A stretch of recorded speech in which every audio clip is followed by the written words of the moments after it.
Muy buenas a todos, compañeros, y bienvenidos un día más a un nuevo episodio del podcast del Templo de la Hipertrofia, el mejor podcast en el que hablamos sobre temas relacionados con la programación del entrenamiento y la hipertrofia muscular. Seguimos con esta sección que se llama el consultorio de la hipertrofia, en la que respondo dudas que me dejáis en el cuestionario, en el formulario que tenéis en la página web del Templo de la Hipertrofia. En la sección que pone podcast, vais ahí, rellenáis el formulario y me dejáis vuestra pregunta para que os la pueda responder en futuros episodios. Así que sin más dilación, sin más demora, comenzamos con la primera pregunta en el día de hoy, que me escribe Hugo, que tiene 30 años y tiene un nivel intermedio. La pregunta es: ¿recomiendas planificar fases específicas para trabajo unilateral o basta con incluirlo ocasionalmente? Bueno, Hugo, un abrazo muy fuerte, muy buena pregunta, la verdad que muchas veces me ha pasado en el gimnasio pues de estar hablando con algún chico o con algún compañero con el que entreno, ¿no? Y le surge esa duda, ¿no?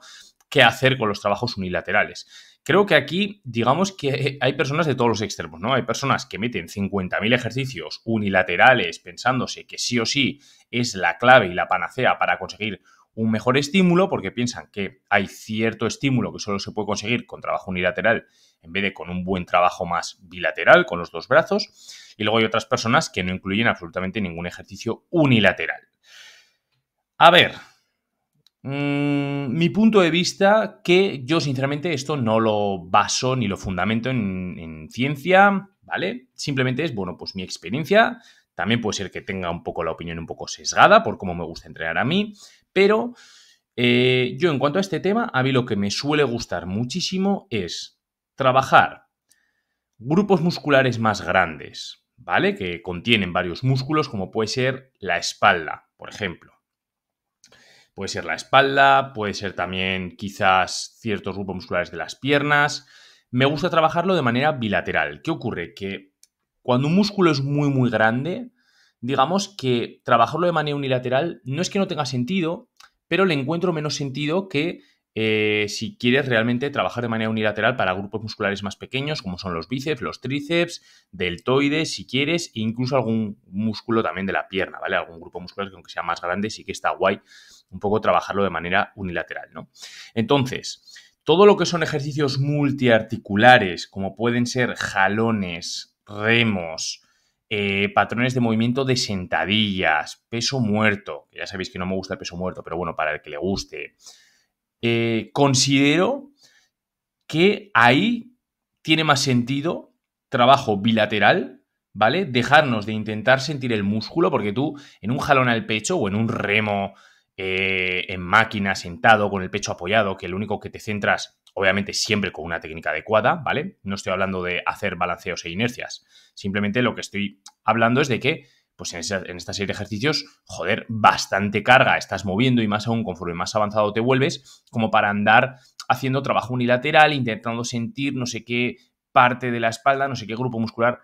Coño, estás moviendo mucho peso, ¿sabes? Entonces ahí, pues yo no me centro en intentar sentir el dorsal. Yo cuando me pongo en una máquina de remo y tengo 70 kilos a cada lado, pues lo que me centro es en intentar acercarme al fallo muscular, conseguir un buen estímulo y sienta más o sienta menos X grupo muscular de la espalda, ¿no? Un poquito más la parte alta de la espalda, un poquito más el dorsal o lo que sea. Por encima de eso, lo que me preocupo es simplemente de conseguir un gran estímulo, ¿vale? Luego, por el contrario, yo qué sé, cuando trabajo los bíceps, sí que, por ejemplo, en un curl de bíceps normal y corriente con polea, quiero máxima estabilidad y ahí sí que meto trabajo unilateral, ¿vale? Porque ahí sí que considero que es bueno intentar conectar con el músculo, ¿vale? Conectar tampoco os lo toméis al 100% al pie de la letra, ¿vale? Simplemente lo que me refiero con conectar es sentir bien el músculo. Yo hay ejercicios para bíceps que trabajándolos con las dos mancuernas, digamos, ¿no? Trabajándolo bilateral, no termino de sentir muy bien el bíceps, ni me encuentro cómodo, ya no es sentirlo más o sentirlo menos, sino sentirse cómodo, sentirte que coges adherencia a ese ejercicio. Y sin embargo, por ejemplo, realizándolo en polea unilateral, para mí, consigo un estímulo brutal y siento completamente el bíceps muy, muy bien. Me pasa lo mismo con los tríceps, por ejemplo. He pasado a hacerlo también unilateral. Yo antes lo que me ocurría es que por intentar acabar lo antes posible la sesión, hacía todo bilateral. Y yo decía, ¿para qué voy a hacer tríceps unilateral si puedo hacerlo bilateral y el estímulo es parecido? Y me he dado cuenta que prefiero invertir un poquito más de tiempo de la sesión en hacerlo unilateral, aunque tarde un poquito más, ¿sabes? Porque sinceramente creo que el estímulo es mejor, creo que conectas bastante mejor, creo que se alinea mejor con, digamos, con el músculo, ¿no? O sea, el patrón de movimiento se alinea muy bien con lo que son la orientación de las fibras, si lo puedes hacer unilateral. Por ejemplo, no es lo mismo hacer extensión de tríceps con cuerda en polea, con los dos brazos, que, pues bueno, no terminas de sentir al 100% muy bien esos tríceps. Sin embargo, cuando pasé a hacerlo unilateral, agarrando con un brazo, alineando perfectamente con lo que es el brazo, con lo que es el húmero, ahí sí que empecé a sentir de verdad los tríceps y realmente también he notado mejoría, ¿vale? Porque yo soy de los que piensan que cuando sientes bastante más o mejor el músculo que estás trabajando, creo que acabas teniendo más resultados, ¿vale? Es lo mítico que dice mucha gente de no, la conexión mente-músculo es una chorrada. Bueno, a ver, yo no lo catalogo como tal, como conexión mente-músculo, ni chorradas así, ¿no? Para mí es como, oye, yo siento un poquito más el músculo. Bueno, pues también el hecho de sentir, o sea, al final igual es algo indirecto, porque yo si siento mejor el músculo en un ejercicio, siempre lo voy a entrenar con más ganas, ¿sabes? Esa sensación de congestión, de que bombeas, o sea, que se pone, que se hincha, ¿no? Que dices, wow, que se llena como de lactato, ¿no? De ese quemazón, de estrés metabólico. A mí ahí me motiva el triple y por lo tanto, al estar más motivado, o bien voy a ser capaz de introducir más volumen de entrenamiento porque voy a estar motivado y me apetece hacer alguna serie extra, o simplemente, ¿qué os iba a decir? O simplemente, obviamente, voy a imprimir más intensidad y voy a acercarme un poquito más al fallo y probablemente saque esas 2 repeticiones extra, ¿no? Si en cambio tú haces un curl de bíceps con 2 mancuernas, que medio se te carga un poco el antebrazo, que no sientes bien el bíceps, joder, pues no vas a llegar a ese punto de intensidad, ¿no? Entonces, resumiendo, Hugo, yo lo que te comento es que para grupos musculares más grandes, ¿vale? Como puede ser la espalda, el pecho incluso, prefiero 1000 veces hacer trabajo bilateral. Con eso no quiero decir que si tu capacidad de introducir volumen de entrenamiento en tu rutina de entrenamiento es muy grande, pues porque vas a competir, porque tus objetivos son muy ambiciosos, porque dispones de mucho tiempo para entrenar y vas 2 horas al gimnasio todos los días, pues al final por narices sí que tienes que conseguir mayor variedad de estímulos. Y si tú quieres mayor variedad de estímulos, una buena opción puede ser introducir alguna serie unilateral. Con eso no quiere decir que hagas fases específicas, como has preguntado, para trabajo unilateral exclusivamente. Simplemente tú haz tu rutina de entrenamiento con la gran mayoría de trabajos bilaterales, pero luego, si quieres, pues puedes meter alguna variación de hacer algún mismo patrón de movimiento muy similar, pero de manera unilateral, que muy probablemente el estímulo va a ser algo diferente, ¿vale? Si tú coges una máquina de remo y la haces bilateral, si luego la haces unilateral, digamos que sí, estás haciendo el mismo patrón de movimiento, pero igual ya varía un poquito el estímulo, un poquito, ¿vale? Y luego, por el contrario, lo que te digo, en trabajos más pues, de ejercicios monoarticulares, y ya no solo en brazos, ¿vale? Por ejemplo, en las piernas, también me suele gustar de vez en cuando alguna serie meterla unilateral. Por ejemplo, en curl femoral sentado sí que prefiero, o tumbado, prefiero con las 2 piernas, ¿vale? ¿Por qué? Porque la fatiga que me genera tampoco es elevadísima, ¿vale? Sí que, obviamente, en un curl femoral sentado o tumbado tenemos buena capacidad para mover bastante peso, pero la fatiga no deja de ser, o sea, aunque llegues al fallo, estás muy estable.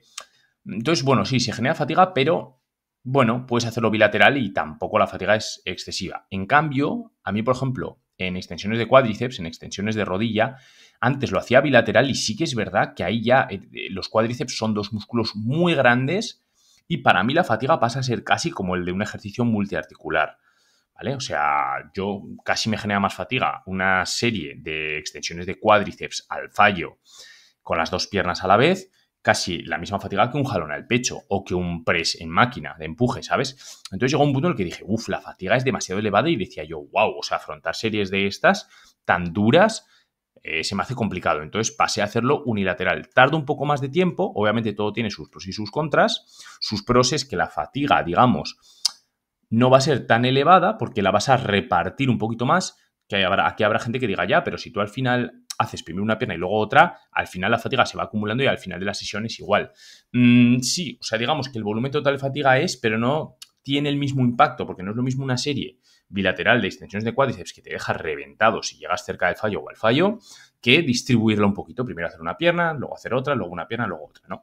Digamos que al acabar la sesión vas a estar cansado, pero te vas a ahorrar el hecho de que una serie muy potente de extensiones de cuádriceps o de otro ejercicio que también suponga mover mucho peso, te deje ya lastrado y te afecte al rendimiento el resto de la sesión, que eso es importante, ¿vale? También mirar un poco no solo luego cómo acabas la sesión, sino durante la sesión, cuidado con meter alguna serie excesivamente fatigante, porque igual ya quizás ese sistema nervioso central, se va a elevar bastante. Sabemos que luego se recupera rápido, pero como te pases de la raya, no se va a recuperar tan rápido y luego en los demás ejercicios, aunque sea de otros grupos musculares, te va a afectar esa fatiga generada, ¿vale? Entonces, lo que comento, ejercicios monoarticulares, normalmente yo los hago unilaterales, salvo casos puntuales como puede ser eso, el curl femoral o lo que sea, ¿no?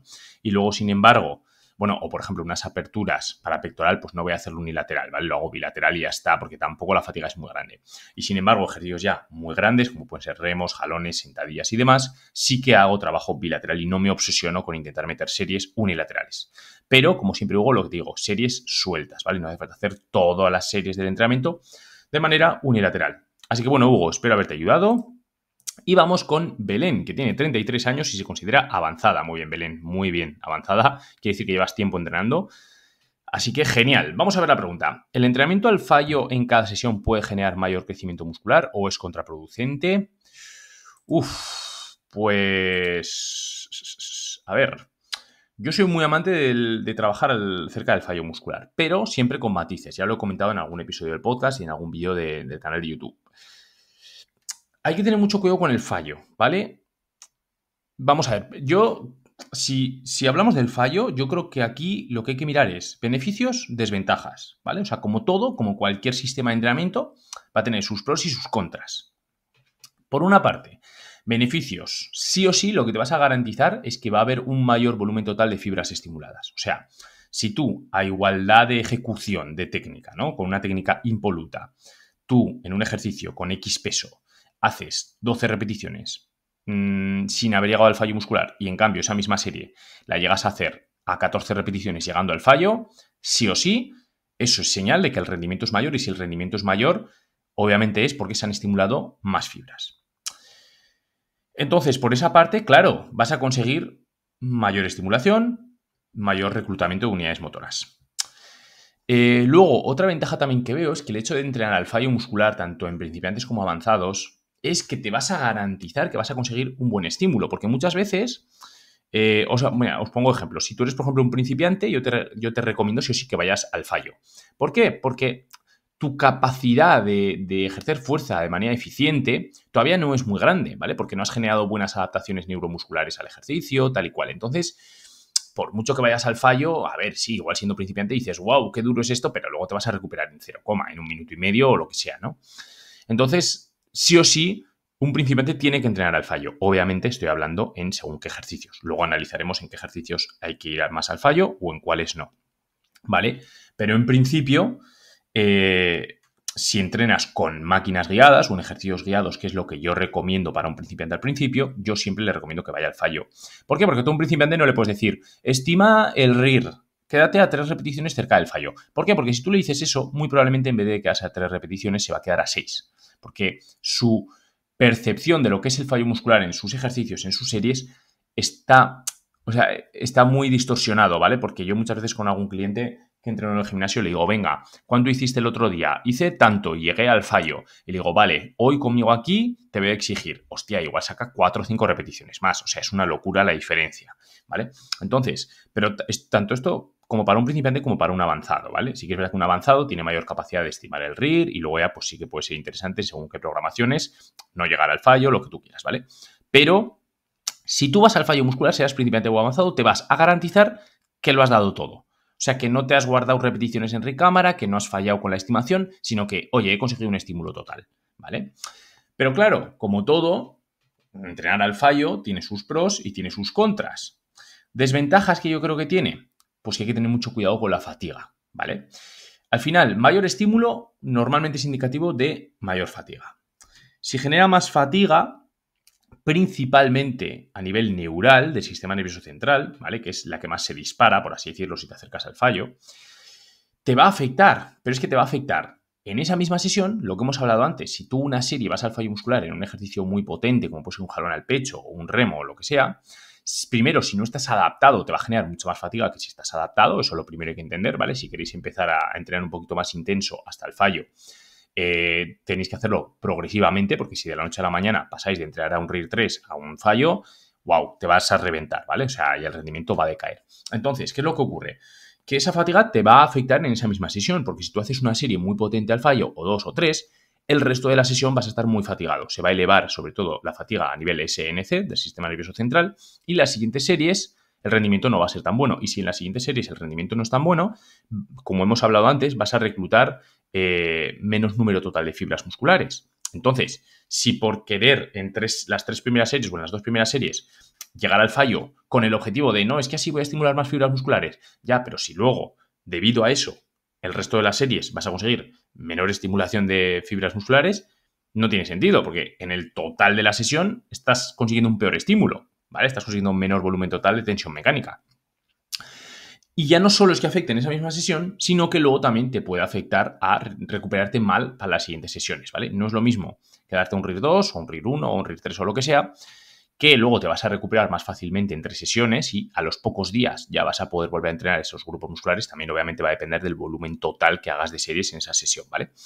Pero a igualdad de volumen total, si vas al fallo o no vas al fallo, pues obviamente si no vas al fallo te vas a recuperar antes, porque también ha habido menor daño local, ¿vale? Menor fatiga también local en esos músculos que has trabajado, por lo tanto, se van a generar más rápido esas adaptaciones, esos tejidos, y vas a volver a estar fresco otra vez, ese grupo muscular va a estar fresco para poder volver a meterle caña antes. En cambio, si vas al fallo, cuidado, porque obviamente vas a tardar varios días en recuperarte de ese daño muscular generado y demás hasta que vuelvas a estar recuperado para volver a entrenar bien. Entonces ya no es que solo afecte en la misma sesión, sino también en recuperarte de cara a las siguientes. Y por lo tanto, si luego necesitas más días de recuperación, digamos que vas a... o sea, en el total de tu microciclo no vas a poder añadir tanto volumen de entrenamiento, ¿vale? Como si hubieses estado un poquito más lejos del fallo.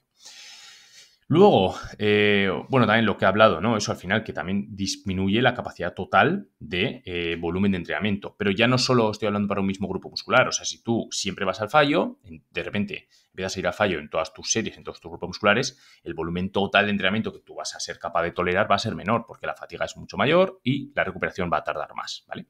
Luego también otro punto es que también hay mayor riesgo de lesión y es más complicado en esas últimas repeticiones realizar una técnica correcta. ¿Qué es lo que ocurre? Que si por intentar llegar al fallo esas últimas 2 o 3 repeticiones las haces ya con una técnica bastante inadecuada, primero hay riesgo de lesión, sobre todo en según qué patrones de movimiento. Suele ser más riesgo de lesión en patrones de movimiento con peso libre, ¿vale? Multiarticulares y demás que máquinas guiadas, pero hay que ser ya intermedio o avanzado, digamos, para ser capaz de, cuando estés llegando a ese punto en el que ya te cuesta bastante, que estás muy cerquita del fallo, mantener una técnica correcta. Yo, por ejemplo, llevo 13 años entrenando y me sale solo. O sea, no fallo con la técnica. O sea, yo me grabo y cuando estoy llegando al fallo es que me veis y sé perfectamente cuando estoy en mi límite, sigo. O sea, sé llegar al fallo con una técnica correcta, porque no es lo mismo llegar al fallo con una técnica correcta que el que llega al fallo con una técnica incorrecta, ¿vale? Si tú llegas al fallo muscular con una técnica incorrecta, quiere decir que ya habías llegado al fallo hace rato, solo que por intentar sacar alguna rep más haces la técnica inadecuada y ahí sí que el ratio estímulo-fatiga empieza a ser muy decreciente. O sea, quiero decir, el estímulo no va a ser mejor porque ya las últimas repeticiones las estás haciendo con una técnica de mierda. Sin embargo, la fatiga se empieza a disparar esas últimas 2 repeticiones. Y si por sacar 2 repeticiones que no te van a dar buen estímulo, la fatiga se dispara, ya no tiene ningún tipo de sentido, ¿vale? De hecho, yo soy muy consciente, por ejemplo, en cualquier ejercicio, estoy haciendo, por ejemplo, unas extensiones de codo, ¿vale? Unas extensiones de tríceps. Yo sé perfectamente cuándo mi tríceps ha llegado al fallo. Y cuando llega al fallo, lo que hago es seguir sacando alguna repetición parcial, pero manteniendo la articulación del hombro completamente fija, que es lo que hay que hacer, únicamente seguir realizando la extensión de codo, porque es un ejercicio monoarticular, en lugar de sacar alguna repetición más a base de mover el hombro, descolgar la escápula y demás, como hacen muchos. Entonces, para llegar a ese punto, tienes que tener bastante experiencia entrenando, ¿vale? Pero ese punto es el perfecto, porque ahí te garantizas, incluso con alguna parcial, terminar de conseguir aún más estímulo, pero sin pecar con la técnica. Ese sería el punto perfecto, ¿vale?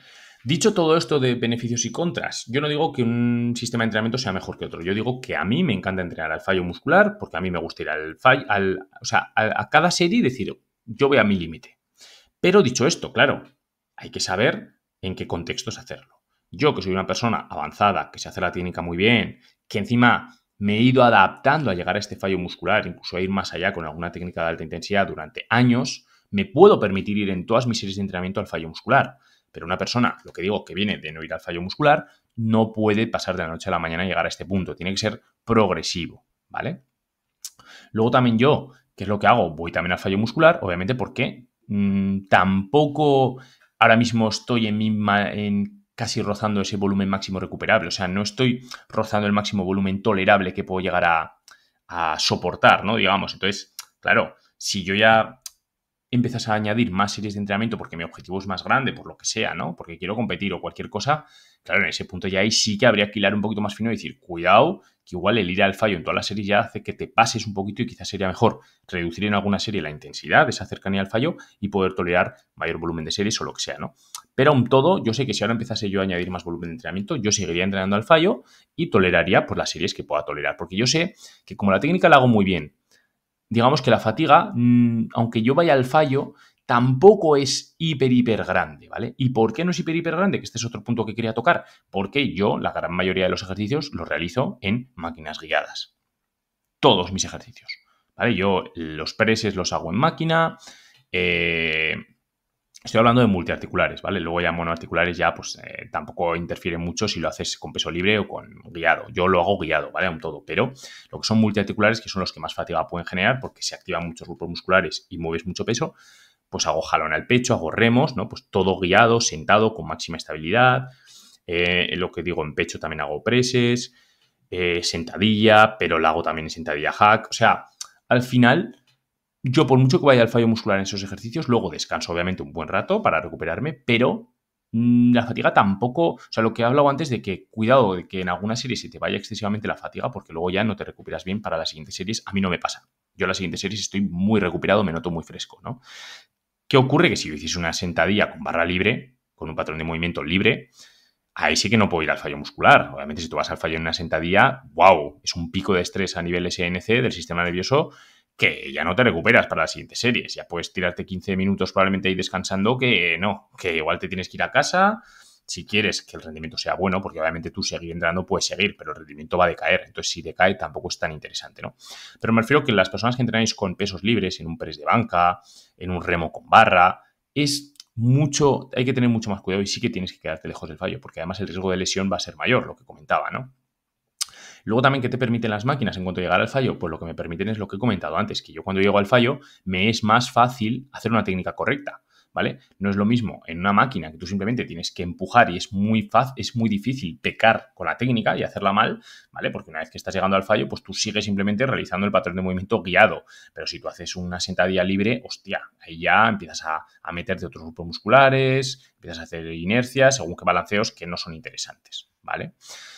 Pero bueno, esto sería un poco lo que te puedo comentar, Belén, de esto, ¿vale? Entonces, pues bueno, ¿puede generar mayor crecimiento muscular? Ah, vale, otra cosa también de la que quería hablar. Los estudios científicos hoy en día dicen que no hay diferencias significativas entre entrenar al fallo o no entrenar al fallo porque, pues eso, ¿no? Dicen como que, entonces, por lo tanto, las conclusiones de mucha gente y muchos divulgadores en TikTok y tal dicen, no, pues entonces no hay que entrenar al fallo. A ver, esto hay que cogerlo con pinzas, no, lo siguiente, o sea, vamos a pensar una cosa, ¿no? Que esto es lo que yo siempre digo, es que una cosa es lo que hizo un estudio o dos o tres y otra cosa es luego tu experiencia y cómo lo apliques. Quiero decir, los estudios científicos primero son en personas que les hacen 8 semanas de entrenamiento, o sea, muy poquito tiempo. No les da tiempo ni adaptarse a entrenar al fallo.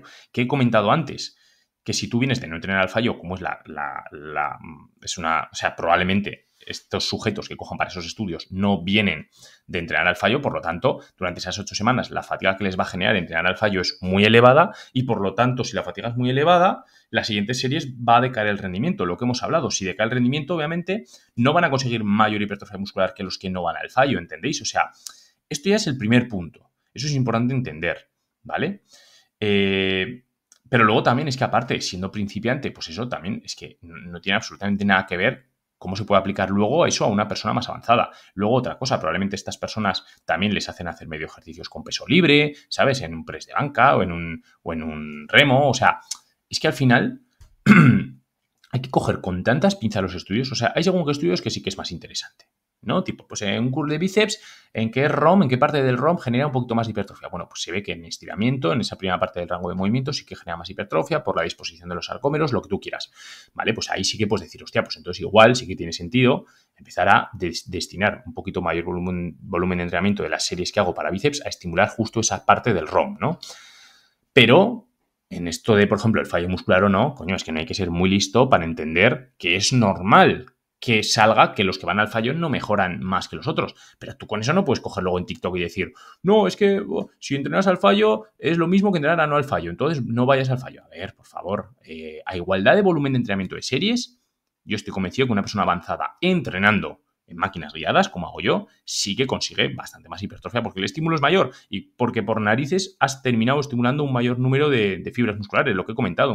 Entonces, ahí sí que tiene sentido, pero en principiantes y medio con ejercicios de peso libre y durante 8 semanas que no le das tiempo ni a adaptarse al fallo, pues no tiene sentido, ¿no? Al igual que me da igual que sea un principiante que un avanzado, si tú un avanzado que viene de no entrenar al fallo, le coges y de repente le pones a entrenar al fallo, durante 8 semanas no se va a adaptar todavía. Entonces, obviamente, claro que va a generar mucha fatiga y esa excesiva fatiga va a suponer que no consiga un gran estímulo y por eso no consiga más adaptaciones que el que no va al fallo, ¿entendéis? Pero no podemos simplificar todo a no, entonces no tiene sentido entrenar al fallo, no. ¿Vale? Esto es gente que no aplica su propio criterio, que los estudios científicos tampoco son mandamientos de Dios, que esto es oye, esto es un tal, un estudio científico, hay que analizarlo y ver, ¿no? Pasa lo mismo, por ejemplo, ya lo he comentado alguna vez, con las técnicas de alta intensidad. No, es que se ve que los sujetos que hacen técnicas de alta intensidad no consiguen mayor hipertrofia que los que hacen series tradicionales. Coño, es que una técnica de alta intensidad genera una fatiga elevadísima y tú le coges a una persona principiante, además en ejercicios con peso libre, le pones a hacer técnicas de alta intensidad durante 8 semanas, pues obviamente la fatiga va a ser muy grande, al igual que si le pones a entrenar al fallo, y por lo tanto no se va a recuperar bien. Y si no se recupera bien y el rendimiento decae en esa misma sesión en las siguientes series, como ya he comentado, pues obviamente no va a haber mayores ganancias de hipertrofia muscular. Pero si tú a esa persona principiante le sigues diciendo que haga técnicas de alta intensidad, al final va a conseguir mayor estímulo que el que no, ¿vale? Entonces, a ver, lo que os digo, aquí hay que tener un poco de criterio propio. Así que bueno, Belén, espero haberte ayudado y damos por finalizado el episodio de hoy. Ya sabéis que todo el que quiera empezar a aprender las bases sobre el entrenamiento y demás, pues podéis descargaros el manual de entrenamiento para principiantes que tenéis en la descripción de este episodio. Y también todo el que quiera pues puede acceder al grupo privado del Templo de la Hipertrofia y rodearos de una comunidad maravillosa amante del entrenamiento y la hipertrofia muscular. Tenéis también el enlace para poder acceder en la descripción, ¿vale? Luego también os quería pedir, por favor, que si os gusta este episodio, aunque sea hasta los que habéis llegado aquí hasta el final, por favor, dejadme valoración de 5 estrellas si os gusta el podcast en Spotify o en otras plataformas, ¿vale? Que me da muchísimo apoyo, la verdad, porque eso me ayuda muchísimo a que cada vez me muestre a más gente el podcast, ¿vale? Que cada vez está creciendo más y, oye, pues quiero llegar a más y más gente, ese es mi objetivo principal. Así que nada, nos escuchamos en futuros episodios del podcast del Templo de la Hipertrofia. Os mando un fuerte abrazo a todos. Adiós.